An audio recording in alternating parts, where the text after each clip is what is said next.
All my life, I have attended church. This was just a vital part of our existence, our living. One of the most important moments of my life was when I was only 13 or 14. And it was July 4th.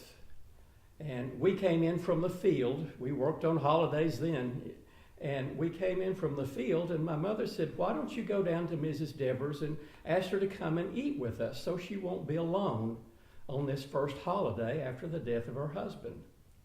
So I went down to visit with her and asked her to come eat with us. And she was in tears. She was grieving deeply.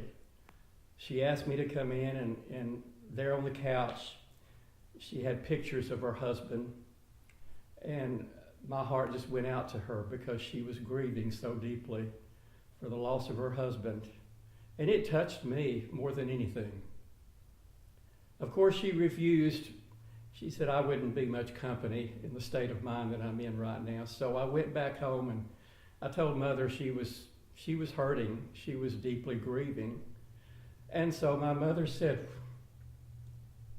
maybe we ought to call the minister to go and visit with her and pray for her. And I'll never forget thinking, I wish I could be the one that people called on to go and help someone in a difficult time like that. I wish I could be the one they depended upon for comfort, for guidance. And that has always stayed with me. I've always felt like God has given me the great gift of compassion for people.